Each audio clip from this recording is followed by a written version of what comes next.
Hello बच्चों, मैं उम्मीद करता हूं कि आप सब अच्छे होंगे।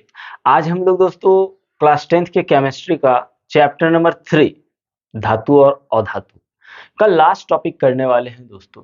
और वो टॉपिक है हम लोगों का संक्षारण।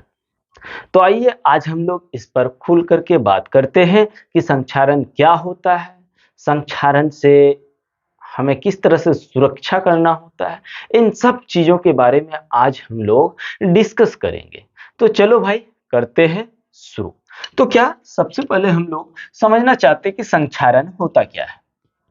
संक्षारण क्या होता है?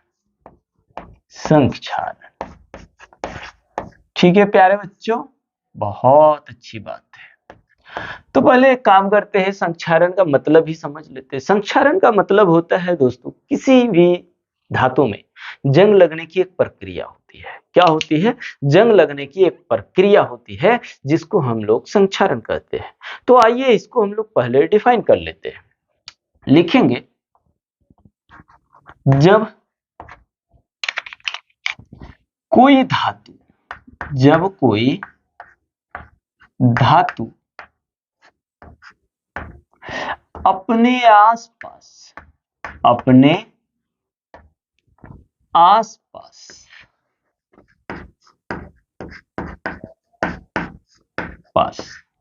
अम्ल या आर्द्रता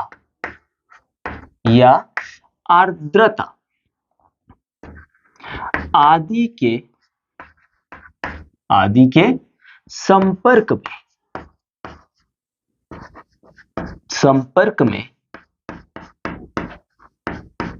आती है तो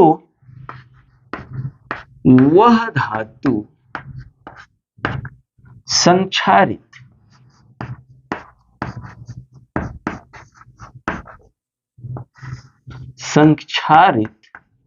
हो जाती है। क्या होती है दोस्तों? जब भी कोई धातु को अम्ल या आर्द्रता किसको बोलते हैं? वायु में उपस्थित जलवाष्प की मात्रा को हम लोग आर्द्रता कहते हैं। तो जब भी कोई धातु को इन सब की उपस्थिति में खुला छोड़ देते हैं या रख देते हैं तो वो धीरे धीरे क्या हो जाता है, उस वस्तु पर जंग लगना शुरू हो जाता है। और इसी प्रक्रिया को हम लोग संक्षारण कहते हैं। लिखेंगे, तथा इस प्रक्रिया को संक्षारण कहा जाता है। क्या कहा जाता है? संक्षारण कहा जाता है। आइए कुछ एग्जाम्पल लेते हैं। जैसे आप देख लीजिए, देखेंगे हम लोग कि चांदी को बहुत दिनों तक हम लोग जब गले में पहनते हैं तो बहुत दिन हो जाने के बाद, क्योंकि ऐसे ही हम लोग जानते हैं कि चांदी जो होता है बहुत कम अभिक्रियाशील धातुएं होती है, वो एकदम ना के बराबर अभिक्रिया करती है।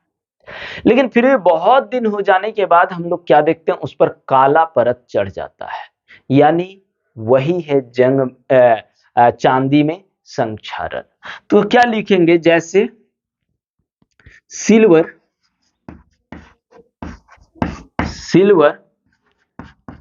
वायु की उपस्थिति में, कहा दोस्तों? वायु की उपस्थिति में, है ना, उपस्थिति में काला हो जाता है। क्या हो जाता है? काला हो जाता है। ठीक है भाइयों, इस तरह से भी हम लोग क्या बोलेंगे, ये संक्षारित हो गया। अगर आप दूसरा एग्जाम्पल देखेंगे तो कॉपर जो होता है, क्या कॉपर आर्द्र, क्या आर्द्र बताए ना, यानी वायु में जल के कण। कॉपर आर्द्र CO2 के साथ अभिक्रिया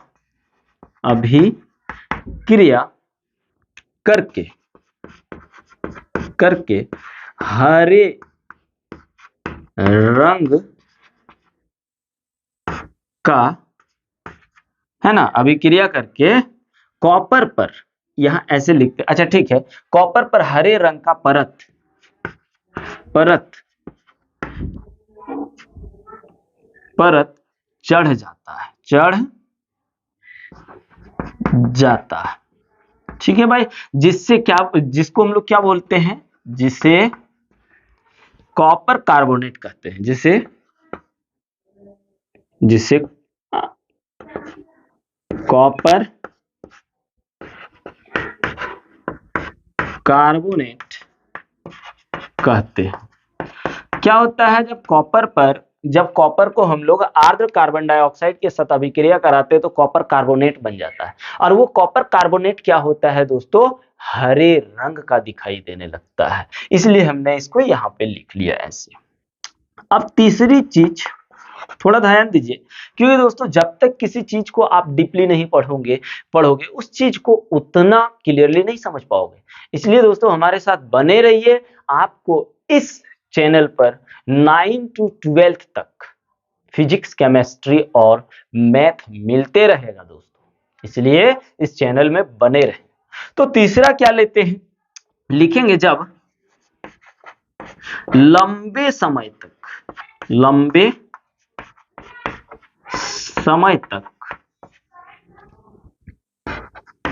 लोहे को आर्द्र वायु की उपस्थिति में रहने पर लोहे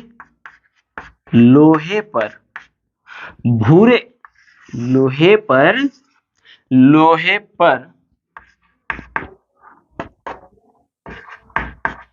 भूरे रंग की परत चढ़ जाती है, जिसे जंग कहा जाता है। तो दोस्तों कोई भी लोहा है, लोहे पे आप लोहे को क्या करिए, बहुत दिनों तक बाहर में छोड़ दीजिए। आप रॉड को ही देख लीजिएगा, जब रॉड भीग जाएगा या फिर हम लोग बाहर में रख देंगे तो कुछ दिन बाद रॉड को आप देखोगे, छड़ को देखोगे तो उस पर भूरे कलर का परत बैठ जाता है, और उसे हम लोग क्या कहते हैं, जंग कहते हैं, और जंग भी संक्षारण का एक उदाहरण है।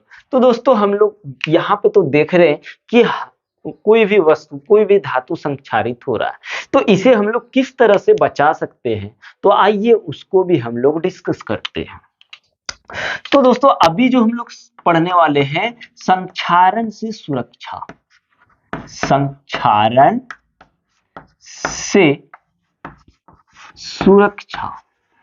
यानी किसी धातु को हम लोग संक्षारण से कैसे बचा सकते हैं, है ना। तो लिखेंगे धातुओं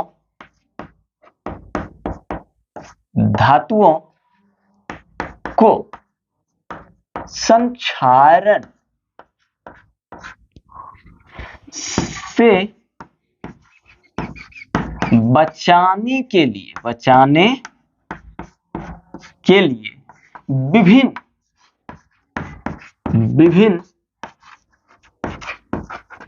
विधियां अपनाई जाती है। क्या करते हैं दोस्तों, हम लोग धातुओं को जंग लगने से यानी संक्षारण से बचाने के लिए हम लोगों ने क्या किया हुआ है, बहुत सारे विधियों को अपनाया हुआ है। जैसे आप देख लीजिए, अगर आप जैसे बोलेंगे तो क्या करते हैं, पेंट करके, क्या करके दोस्तों, पेंट करके, है ना। उस पर क्या करते हैं हम लोग, किसी भी धातु पर पेंट चढ़ा देते, तो क्या होता है, वो संक्षारित नहीं होता है ना। वैसे ही तेल लगाकर,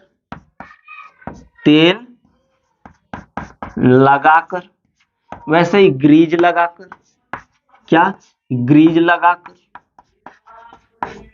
तो इस तरह से हम लोग क्या कर सकते हैं, धातुओं को संक्षारित होने से बचा सकते हैं, फिर आप यसद लेपन करके, यसद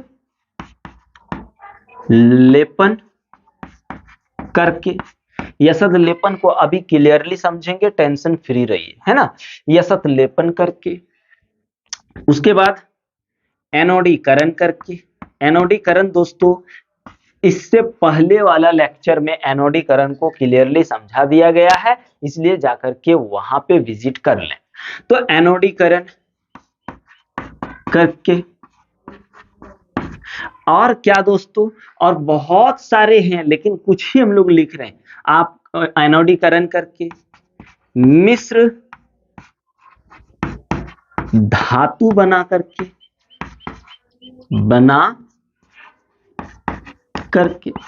तो हम लोग क्या कर सकते हैं, इतने सारे मेथड से हम लोग धातुओं की सुरक्षा कर सकते हैं, अर्थात संक्षारण से बचा सकते हैं। तो आइए हम लोग देखते हैं यसद लेपन को, फिर देखेंगे मिश्र धातु को। पेंट करके तो ये तो क्लियर है, तेल लगाकर, धातु में तेल लगा देंगे तो नहीं लगेगा, ग्रीज लगाकर। और एनोडीकरण हमने इससे पहले वाले वीडियो में बता चुका है। अब हम लोग देखते हैं यसद लेपन और मिश्र धातु को, इन दोनों को हम लोग डिस्कस करेंगे। तो सबसे पहले हम लोग क्या करते हैं, यसद लेपन को समझ लेते हैं। यसद लेपन दोस्तों, यसद लेपन किसको बोलते हैं? तो दोस्तों लोहे में जिंक की परत चढ़ाने की विधि को हम लोग क्या कहते हैं, यसद लेपन कहते हैं, ठीक ना। ये जैसे लोहा है, आप देखे होंगे, आपको एकदम क्लियरली समझा दे रहे हैं। आप लोग साइकिल चलाते हैं, साइकिल जब चलाते हैं तो आप उसका हैंडल देखते हैं, हैंडल एकदम इतना चमकीला होता है जैसे लगता है इसमें चांदी का परत जमाया हुआ होता है। तो उसमें दोस्तों क्या है ना, उसमें हम लोग जिंक की परत को चढ़ाते हैं, उस लोहे पर हैंडल में जिंक की परत को चढ़ाते हैं। या गाड़ी का साइलेंसर देखे होंगे, उस साइलेंसर में भी हम लोग जिंक की परत चढ़ाते हैं, अर्थात यसद लेपन करते हैं, ठीक है। ताला देखे होंगे, ताला भी देखिए चांदी जैसा चमकता है, तो ताले जो होता है, ताले में भी हम लोग यसद लेपन को ही करते हैं, यानी उस पर भी हम लोग जिंक की परत को चढ़ाते हैं। देखिए दोस्तों क्रोमियम का भी लेपन किया जाता है, लेकिन क्रोमियम थोड़ा महंगा होने के कारण हम लोग जिंक को चढ़ाते हैं, ठीक है।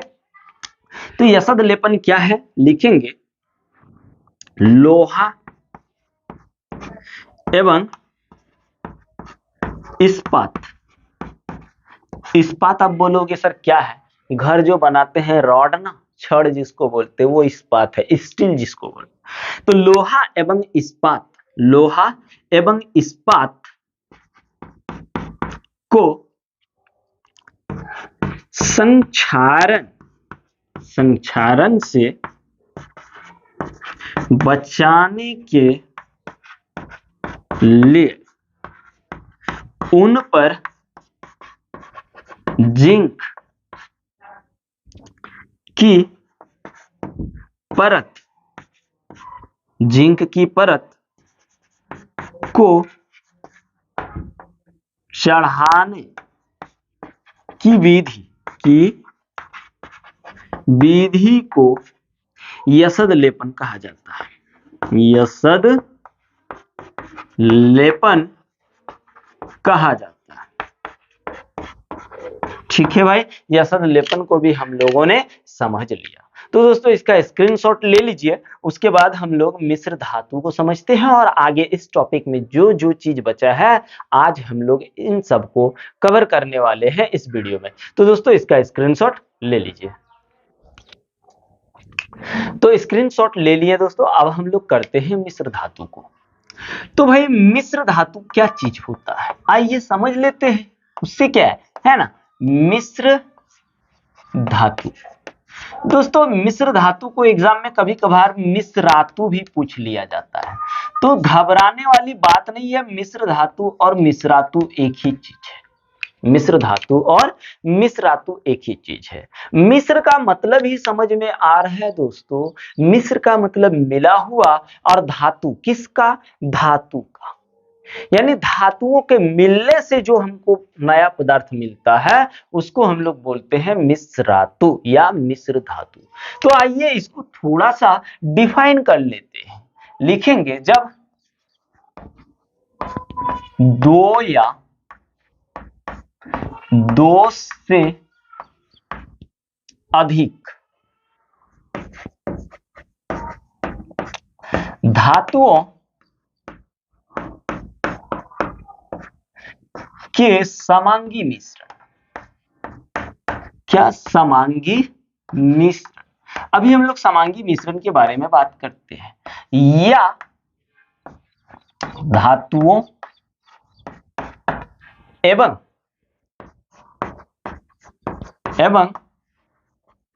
अधातुओं के समांगी मिश्रण को मिश्र धातु कहा जाता है। ठीक है भाई, मिश्र धातु कहा जाता है। समांगी मिश्रण का मतलब होता है दोस्तों, जब कोई धातु एक ही अनुपात में मिल जाता है। जैसे अगर आपको हम कांसा दिखाएं तो कांसा में बोलेंगे कि इसमें क्या मिला हुआ है, तो आप डायरेक्ट क्या कहेंगे? इसमें कुछ नहीं मिला हुआ, इसमें केवल कॉपर है। अगर आपको पीतल ही बोलूं तो उसमें भी आप क्या कहोगे कि इसमें भी केवल कॉपर है। आपको पता ही नहीं चलेगा कि उसमें दूसरा एलिमेंट्स भी मिला हुआ है। तो जो चीज एक ही अनुपात में मिल जाता है दोस्तों, तो हम लोग उसको क्या कहते हैं? उसको हम लोग समांगी मिश्रण कहते हैं। तो आइए कुछ एग्जाम्पल देख लेते हैं मिश्र धातु के। तो भाई सबसे पहले हम लोग लोहा तो आप लोग जानते होंगे कि लोहा जो होता है वो किसी का मिश्र धातु नहीं होता है। लेकिन दोस्तों लोहा जो है ना, लोहा कार्बन का मिश्र धातु होता है। देख लीजिए लोहा को आप क्या करेंगे? आप शुद्ध लोहा लेंगे। और शुद्ध लोहा जो होता है दोस्तों बहुत ही नर्म होता है, काफी नर्म होता है। तो हम लोग क्या करते हैं? लोहे को कठोर बनाने के लिए इसमें कार्बन मिला देते हैं। क्या मिला देते हैं? कार्बन मिला देते। कितना? 0.05% कार्बन को हम लोग इसमें मिला देते हैं। यानी अगर आप लोहे की बात कर रहे होते हैं तो उसमें दो चीजें मिली हुई होती है। एक आपका धातु होता है और दूसरा आपका अधातु होता है। तब जाके कठोर लोहा प्राप्त होता है जिससे हम लोग घरों को बनाते हैं। तो याद रखना, अगर आप शुद्ध लोहे की बात करोगे, अगर आप शुद्ध लोहे से घर बनाना चाहोगे तो कभी नहीं बनेगा, क्योंकि शुद्ध लोहा कठोर नहीं होता है बल्कि नर्म होता है, मुलायम होता है। और उसको कठोर बनाने के लिए हम लोग उसमें कार्बन मिला देते हैं। ठीक है दोस्तों। उसके बाद दूसरा अगर आप देख लीजिए इस्पात है ना। इस्पात की बात करो तो इस्पात में भाइयों क्या क्या मिला होता है? आपका लोहा मिला होता है सबसे अधिक मात्रा में। सबसे अधिक मात्रा में कौन मिला होता है? लोहा मिला होता है। और साथ में दोस्तों कौन मिला होता है? निकेल मिला होता है कम मात्रा में। और उससे कम मात्रा में कौन मिला होता है? क्रोमियम मिला होता है। कौन? क्रोमियम। उससे कम मात्रा में क्रोमियम मिला होता है। अगर आप इसको इस तरह से देखेंगे तो लोहा plus iron, nickel plus chromium, ये तीनों जब मिलेगा तो आपको क्या बनाएगा? इस्पात बनाएगा। क्या बनाएगा दोस्तों? इस्पात बनाएगा। अगर आप देखेंगे कि सर पीतल कैसे बनता है, तो पीतल भाई बनेगा कैसे? पीतल में हम लोग क्या क्या मिलाते हैं? कॉपर अधिक मात्रा में मिलाते हैं। और जिंक आपका कितना होता है? कम मात्रा में होता है। कॉपर कितना होता है दोस्तों? कॉपर अधिक मात्रा में होता है और जिंक कम मात्रा में होता है। और कॉपर और जिंक के मिश्र धातु को हम लोग क्या कहते हैं?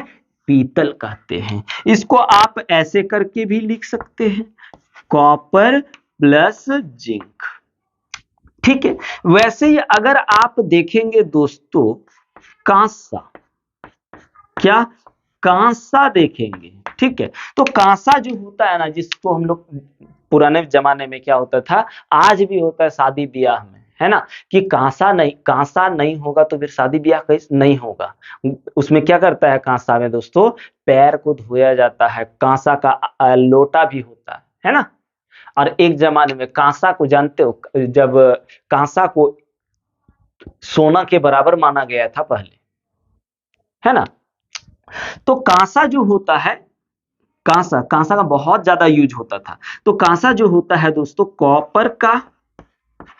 कॉपर प्लस टीन होता है। कॉपर और टीन के मिश्र धातु को कांसा कहते हैं। आप इसको कॉपर लिख सकते हैं और प्लस टीन लिख सकते हैं। कॉपर कम मात्रा में होता है, कॉपर अधिक मात्रा में होता है, जबकि टीन कम मात्रा में होता है। और इनके समांगी मिश्रण को हम लोग कांसा कहते हैं, या इनके मिश्र धातु को कांसा कहते हैं। तो भैया अब हम लोग और एक चीज देख लेते हैं, सोल्डर। सोल्डर क्या होता है? तो सोल्डर जो होता है भाई, वो तार वगैरह जोड़ने वाला होता है, तार सबको जोड़ने वाला एक मिश्र धातु होता है। तो सोल्डर जो होता है ना आपका, सोल्डर जो होता है दोस्तों, ये सोल्डर सीसा प्लस टीन होता है। सीसा प्लस टीन, यानी सीसा और टीन के मिश्र धातु को हम लोग सोल्डर कहते हैं। आप इसको ऐसे भी लिख सकते हैं, लेड प्लस टीन। तो दोस्तों यहाँ पे जो होता है ना, लेड अधिक मात्रा में होता है, जबकि सीसा कम मात्रा में होता है। अब दोस्तों बहुत ही इंपॉर्टेंट टॉपिक बात करने वाले हैं, और ये हर बच्चा को समझना चाहिए। हम लोग बात करने वाले हैं अम्लगम का। किसका? अम्लगम। सर ये अम्लगम क्या होता है? तो अम्लगम जो होता है ना दोस्तों, धातु और पारा के मिश्रण को क्या डायरेक्ट लिखते हैं, ये धातु तथा पारा मतलब Hg, हाँ, के मिश्रण के समांगी मिश्रण को अम्लगम कहा जाता है। तो अम्लगम जो होता है दोस्तों, क्या धातु और पारा, इन दोनों के, यानी हर एक धातु में यदि पारे का मिश्रण आ गया तो आप समझ लीजिए वो आपका अम्लगम है। जैसे आप देख रहे होंगे, दांत निकल जाता तो दांत बनाते हैं और हम लोग कहते हैं चांदी का है, दोस्तों वो चांदी का अम्लगम होता है। दरार को भरा जाता है, वो लोहे का अम्लगम होता है। तो जैसे हम लोग देख लेते हैं, जैसे कि बात करेंगे अगर, तो आप बोलिए सोडियम अम्लगम।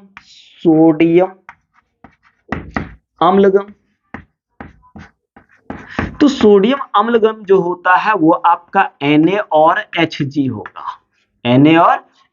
होगा। वैसे आप सिल्वर अम्लगम बोलिए, सिल्वर अम्लगम अगर बोलेंगे तो Ag और Hg होगा, Ag प्लस Hg होगा। वैसे ही आप मैग्नीशियम अम्लगम कहेंगे तो Mg प्लस Hg होगा। वैसे ही आप कॉपर अम्लगम कहेंगे तो कॉपर प्लस Hg रहेगा, है ना दोस्तों। यानी हर एक धातु में अगर Hg यानी पारा का मिश्रण आ जाए, पारा को मिला दें तो वो अम्लगम बन जाता है। अब कहा जाता है दोस्तों कि सोना जो होता है, 24 कैरेट सोना, हम लोग 24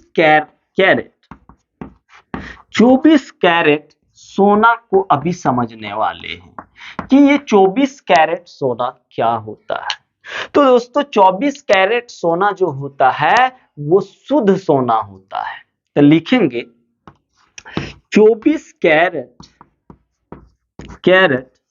सोना शुद्ध सोना होता है, शुद्ध सोना होता है, याद रखना शुद्ध सोना होता है। तथा तथा यह काफी काफी नर्म होता है भाई। क्या होता है? काफी नर्म होता है और हम लोग इससे आभूषण नहीं बना सकते हैं। और यह आभूषण, आभूषण समझते हो ना, गहना, आभूषण बनाने में उपयुक्त नहीं होता है, नहीं होता है, क्योंकि बहुत ये क्या होता है, नर्म होता है, तो इससे आप कैसे गहना बना सकते हैं। तो 24 कैरेट सोना जो होता है वो नर्म होता है। तब हम लोग क्या करते हैं, 24 कैरेट सोना का तो यूज नहीं कर सकते हैं हम लोग गहना बनाने में। तब हम लोग क्या करते हैं, इसको कठोर करते हैं। तो कठोर बनाने के लिए दोस्तों हम लोगों को क्या करना पड़ता है, कठोर बनाने के लिए हम लोगों को इसमें तांबा या चांदी को मिला देना पड़ता है। तो क्या करेंगे, इसे कठोर बनाने के लिए कुछ भाग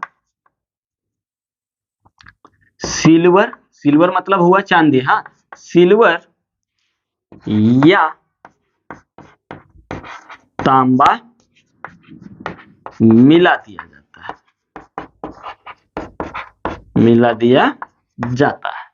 तो देखिए दोस्तों, हमारे देश में 24 कैरेट सोने का यूज नहीं किया जाता है, हमारे देश में 22 कैरेट सोने का यूज किया जाता है, क्योंकि उसमें 2 कैरेट तांबा या चांदी मिला दिया जाता है, जिससे वो कठोर हो जाता है। क्योंकि हर एक देश का अपना अपना फंडा होता है। हमारे देश भारत में 2 कैरेट चांदी या तांबा को मिलाया जाता है और 22 कैरेट आपका सोना लिया जाता है, ठीक है। जबकि दूसरे देशों में अलग अलग तरह से उसको कठोर किया जाता है, ठीक है दोस्तों। तो चलिए यहाँ पे हम लोगों का ये चैप्टर होता है खत्म। अब हम लोग दोस्तों करने वाले हैं बायोलॉजी, और अगला वीडियो हम लोग बायोलॉजी के अगले वीडियो में हम लोग बायोलॉजी के साथ मिलते हैं। तो चलिए इसका स्क्रीनशॉट ले लीजिए।